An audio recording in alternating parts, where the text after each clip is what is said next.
voilà, de la part du maire des Abîmes, Éric Jalton, de sa population, des habitants de la Guadeloupe aussi, mais des entreprises, des associations.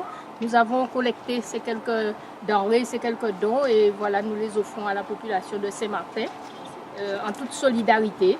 Et nous sommes contents d'être là à vos côtés aujourd'hui. Voilà. Eh ben, écoutez, il y avait un élan de solidarité, il y a un élan de solidarité qui s'est mis en place avec des contacts avec la mairie des Abîmes, avec une population qui a été solidaire avec nous, l'hôpital de Saint-Martin, mais également la population de Saint-Martin. Et donc je suis venu pour récupérer les dons qu'ont fait la population des Abîmes et que je tiens à remercier pour cette solidarité que nous avons entre la Guadeloupe et Saint-Martin. Dont pour l'hôpital, pour la maison de retraite également, l'EHPAD Bétanio, mais également la population. Et en tout cas, je tiens à remercier tous ceux qui se sont donnés pour effectivement faire en sorte que nous ayons donc de l'eau, des couches pour les bébés, du lait, très important, et plus symboliquement, ce siège roulant. Alors aujourd'hui, les choses tendent à s'améliorer puisque sur 90 lits, nous en avons 27 d'ouverts. D'ici fin de semaine, nous aurons 41, ce qui portera 50% de la capacité d'accueil pour les patients. Les services des consultations externes et consultations avancées fonctionnent normalement, les médecins reviennent. 22 patients cette nuit-là et avec une bonne nouvelle, puisqu'à 23h50, un bébé est né.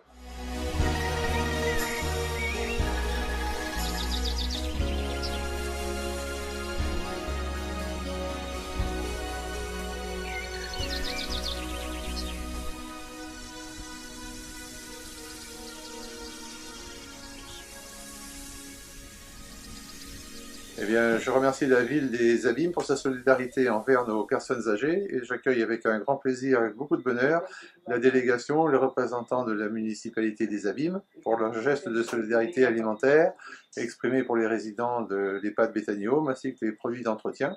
Donc toute la population, tous les donateurs qui ont fait ces dons, que vous avez transportés et acheminés jusqu'à nous. Et j'accueille avec grand plaisir la délégation des Abîmes parmi nous, voilà, parmi ces membres. Voilà. On sort petit à petit de l'urgence, hein, Dieu merci, avec post-cyclone Irma.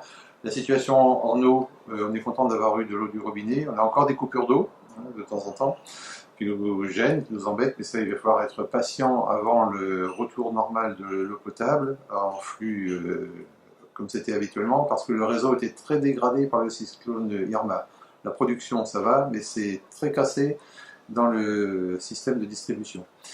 Donc on boit toujours de l'eau potable, hein, c'est de l'eau en bouteille, donc on a toujours besoin pour faire la cuisine. C'est pour ça que je vous remercie de votre donation en bouteille d'eau, ça va bien nous arranger, puis ça nous simplifie la tâche, parce que ça évite les manutentions, de casser d'eau, faire bouillir, on n'est pas d'une grande quantité comme ça facilite quand même un petit peu le travail des cuisiniers. Et puis petit à petit, la vie économique reprend et nos fournisseurs en alimentation reprennent petit à petit. On sort petit à petit des difficultés, mais on sait un maître mot qu'il faut avoir post-Irma, c'est la patience. La patience. Donc, les dons que vous nous faites nous ont fait beaucoup de bien, en ce sens que ça nous aide à supporter un petit peu notre misère, et comme on dit en français, prendre son mal en patience. Donc ça, de la patience, il va en falloir pour tous les Saint-Martinois, mais on en a, on sait qu'on tient le coup, et que moi, mon travail, c'est de maintenir l'activité de l'EHPAD, malgré les difficultés. Donc on a une capacité de 40 résidents et actuellement nous sommes 36 parce qu'on a perdu des lits sous les toits qui ont été endommagés par le cyclone, hein, on a perdu des toitures. Donc on remet des choses petit à petit et j'espère rétablir bientôt une chambre ou deux chambres pour déjà donner plus de confort à nos résidents qui sont dans des chambres à 3 lits, certains d'entre eux, ou à 2 lits. Donc améliorer leur situation, puis prendre d'autres personnes, bien sûr, jusqu'à 40 personnes. Donc il y a un gros inventaire qui est fait en ce moment à Saint-Martin en termes de population, avec la collectivité. On est en train de rechercher, de recenser les personnes âgées à domicile qui ont perdu leur maison et qui vivent dans leur famille dans des difficultés de précarité, et voir quelle aide on va pouvoir leur apporter. Parce que Bétanio, on gère aussi un service de soins infirmiers à domicile, puis il y a d'autres services comme l'hospitalisation à domicile à Saint-Martin qui vont pouvoir jouer un rôle utile directement pour soulager la peine de ces familles qui prennent un parent âgé. Donc il y a environ 100 personnes âgées à domicile à aider et 50 personnes handicapées. Donc l'ARS est déterminée à nous donner des moyens personnels supplémentaires. On reçoit des renforts de Guadeloupe aussi pour faire cet inventaire. Et ensuite, on cherchera la meilleure réponse à adapter. Donc l'inventaire de ces situations des personnes âgées commence le 23 octobre. On commence nos travaux en équipe d'évaluation. Et puis à la fin du mois d'octobre, donc on aura une vision complète de la situation. On verra comment on répond aux situations qui ont été identifiées. Le plus difficile sera évidemment le logement, parce qu'on ne va pas avoir de réponse directe de reconstruction, mais au moins identifier des problèmes et mettre les gens dans des filières d'aide, déterminer des priorités, y compris pour la construction, qu'on sache là où il est urgent que la com encourage les entreprises à aller d'abord en priorité. Voilà.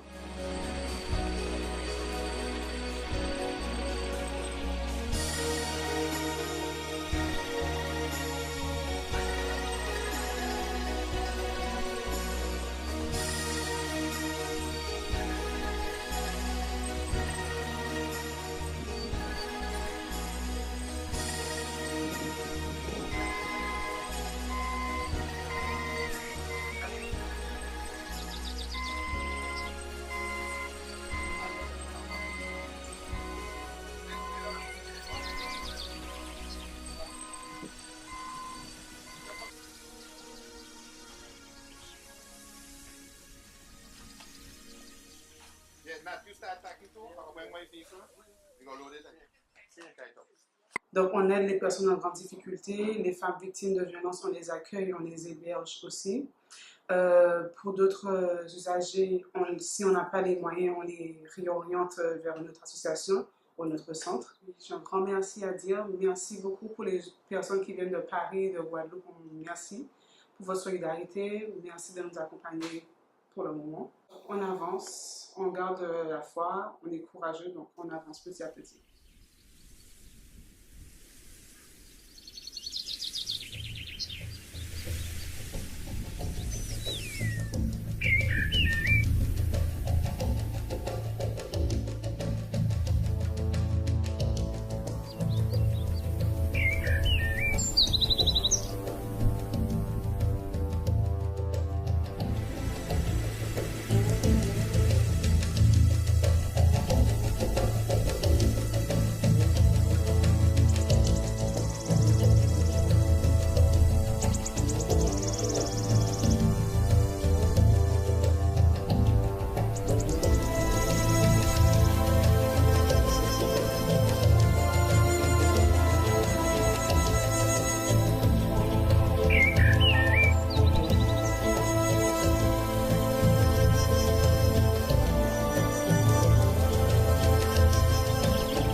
Là, on constate depuis une dizaine de jours que ça y est, l'activité est en train de redevenir à la normale.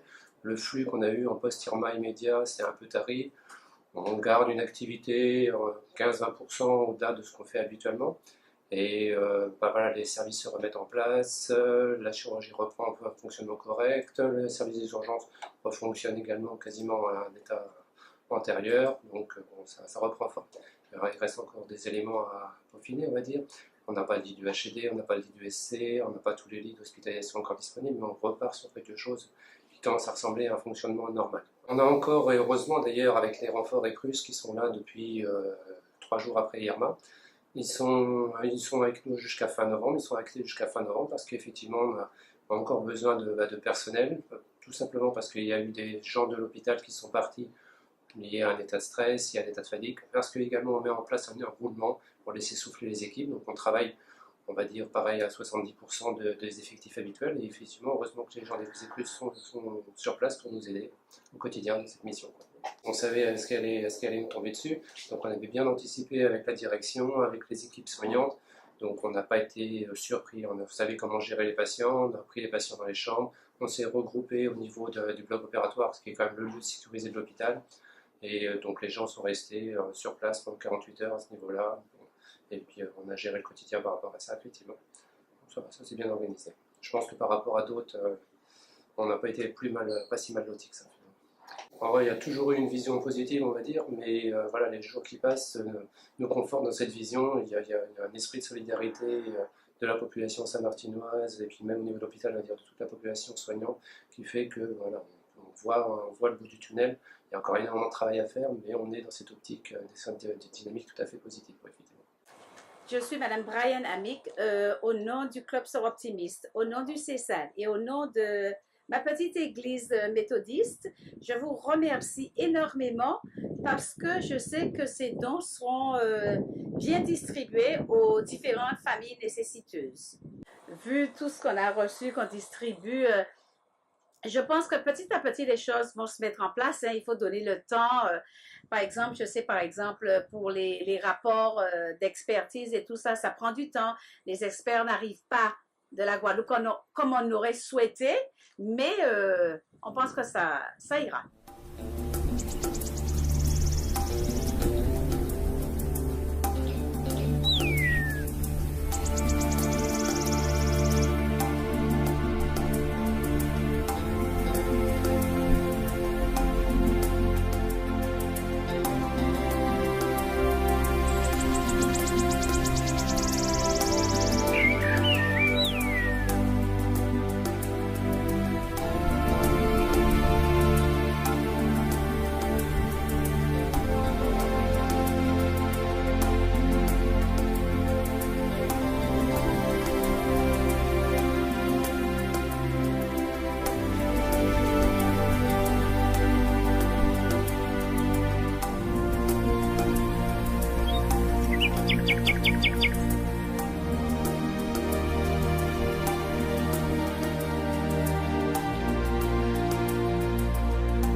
En tant que président de la collectivité de Saint-Martin, je suis très touché et honoré d'avoir reçu Madame Faithfull, la maire adjointe en charge de la culture qui s'est dépêchée à Saint-Martin pour